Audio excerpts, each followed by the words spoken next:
Hello, Charles. How are you? Good, man. How you doing? I'm doing well, thank you. First question. It's been a minute since we last saw you. Just how are you feeling going into this one after those couple months out of action? Feeling great. I've been ready for the last 6 months. I fought those two fights pretty close together, back to back. So, just figuring since I got to fight a few times during COVID, they probably just wanted to catch up with everybody else. But I've been ready for the last 6 months. I told the UFC I would ready to fight on short notice whenever. So basically, I've been in training camp for the last 6 months since my last win versus Kevin Aguilar. You've said that you feel like you have the edge everywhere over Derrick. If it's so easy, what made you want to take this fight in particular, dude? What made me want to take it? It's Yeah. the fight the UFC offered me. It's the fights that I take. The UFC calls me and I answer.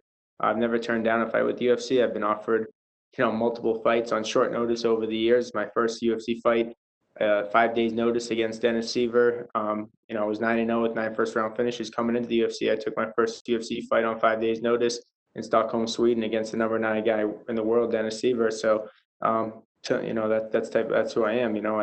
I'm ready at all times. I'm training all the time, and I'm ready to go. And this is the name they sent over. So this is who I got. How do you see yourself getting the job done on Saturday? I think there's many ways I could win. It's really on Derrick. It's where he wants to try to take the fight. If he wants to try to stand in front of me, I know he got a new coach, James Krause. So I know he's a striking coach. So if he wants to try to stand up with me and eat some shots, and he's going to get knocked out. And then if he wants to try to go into the grappling exchanges, which is my silver bullet, where I'm best at, then he's going to get choked out. So those are the two things that you're going to see happen. Hey, thank you, Charles, and good luck. Yep. We'll take our next set of questions from Jay Anderson. Your line is open. Hey, thanks very much. Charles, I just want to build on that last question a little bit. I mean, you've said there's levels to this, and he's going to find that out. I don't want you to give anything away. I know fighters are loath to give up their game plans, but have you seen any flaws in Derrick's game that you've identified that you think you can capitalize on? Yeah, I mean, I definitely respect Derrick as a fighter. He's a veteran. He's been there over 40 fights. So, but there's no doubt that he's very uncomfortable in the octagon. That's why he fights the way he does. So, I know he goes very aggressive in the beginning. He comes out swinging really hard, and he wants to get the finish soon. So, I mean, I've never been finished, in my career. And I think I've never been submitted in my career, so I don't see Derrick Minner being the first one to do it. So I mean, obviously he's a tough kid, and there's a reason he's in there with me because he's an elite level fighter. But he, like I said in the other interview, there's levels to it. So he's gonna find out come Saturday night. And I believe you're training out in Florida still, but as a Massachusetts native, what's it like to see the growth of New England MMA over the last couple of years? Because it seems like it's a real hotspot now. Yeah, it's pretty special. I definitely, I go up in Boston, New England off camp, and I get to go work with Rob Font and Mickey Ward. Mickey Ward's one of the guys that I get to work with in Boston. Everyone knows Mickey Ward. He's a legend of a boxer, boxing coach, and of a person. He's not just a boxing coach to me, but he's also like a motivational mentor. So my off camp, I love spending it up in Boston with my family. I can kind of do what I want to do. It's still training every day, but it's just a little bit different. It's a switch of pace, so it's not the same thing every single day. And I get to see my family and go. I really love what Tyson Chartier has done with the team. And to see Calvin, even though it was a tough outing against Max Holloway, it was tough to see. It was a tough fight, but it just showed the type of fighter Boston fighters are. They're guys that aren't going to quit. So I think he represented our city well, and what we stand for is never giving up, never quitting. And another prime example of that is Mickey Ward. And then Calvin showed it in his fight against Max. Absolutely. And last one for me. I know you put a little distance between yourself and that neck injury now, but when you look back at it, does it make you appreciate being here even more, knowing, how close you kind of came to perhaps, having to hang up the gloves?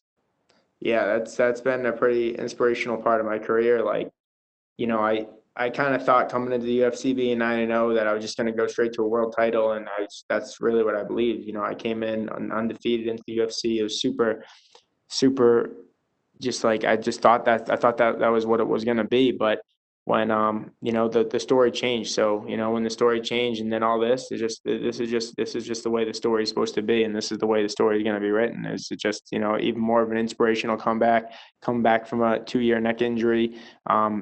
So, the doctors told me I would never fight. They told me it was a less than a 1% chance that I would ever fight again.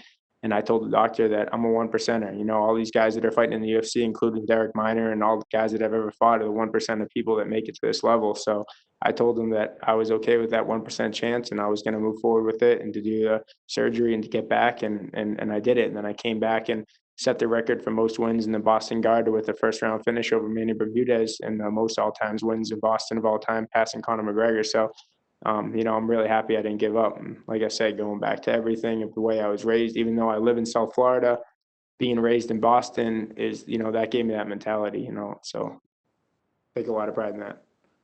Absolutely. Well, wish you all the best of luck this week, and thanks very much for your time. Thank you. We'll go next to Gavin Porter with UFC.com. Actually, me, man. So just you still look right here. Okay. All right, man. So you fought, you know, when you look at this top 15 of the division right now, you fought a lot of the names that got split with Yair, and you fought, you know, Bryce Mitchell and these guys. You know you compete right there in those rankings. What kind of run do you think will get you there? Yeah, that's why I'm excited. I said in an interview before, this is just the way the story is supposed to be written. I think, you know, it's easy just to go with no no adversity, to come from go 9-0, start your professional career 9-0 with all first round finishes and go right to a world title, become a world champion. But that's not the way the story is supposed to be written. You know, there's a lot of adversity that I went through, going through the neck injuries, you know, tough losses, you know, split decision loss in Mexico City to Yair Rodriguez in Mexico in his hometown. But these are things that built me as a fighter. I wouldn't be as good as I am and have the level of talent I have right now if it wasn't for those losses. I got better from each loss than I have from every win, and that's a fact. So I'm the best I've ever been right now, and I'm ready to make a run at the world title. Yeah, and it seems like your opponent, when you look at the matchup, yeah, he has some good submission skills, he kind of really relies on that. It's a big weapon in his game. When you know a guy's got a specialty in something like that, you're obviously privy to it, right? Yeah, for sure. I mean, you know, every one of these guys you go into the UFC is dangerous, and they all have a specialty. You know, one guy's an Olympic wrestler. The next guy you go against was a glory kickboxer. You know, when I fought Sean Soriano, he's Henry Hook, you know, protege, and I had to kickbox with him the whole fight. Like, so every guy that you're going against is special. There's no doubt about it. So obviously, you know, you go through with your coaches. I go through with my coach, Charles McCarthy, Roger Crawl. We go over the game plan and we look at his strengths, my strengths, his weaknesses, and we try to expose his weaknesses. So yeah, I mean, that's definitely something I've been practicing, getting ready for his game. But you know, I work on every day being the best fighter I can be. I've traveled the entire planet, you know, going to Thailand, Holland, Dutch kickboxing in Amsterdam, Majiro gym, and all over the, you know, Stephen Wonderboy Thompson's gym in the United States and South Carolina. So I've been able to train with the elite, and just continuing to get better. So I'm excited for this one.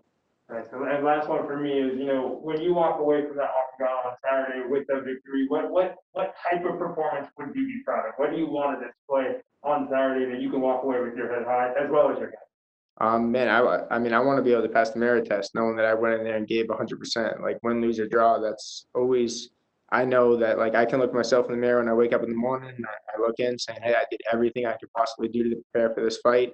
I dieted. I went through all the training sessions. I fought through the injuries, fought through everything throughout the camp, and now, you know, this is going to be the product of and the result of all the hard work that I put in. So, I mean, that's you know, up to the guy upstairs to see how it's going to happen. But I'm really excited to put on a show and display my skills, because, you know, even since the last fight, got a lot of confidence from that big win over Kevin. He's an elite level guy, tough as nails, and, you know, had a great fight against him. And just to be able to feel myself in the octagon and just open up my game, and finally felt like a complete, like, mixed martial artist, and I'm finally fully evolved.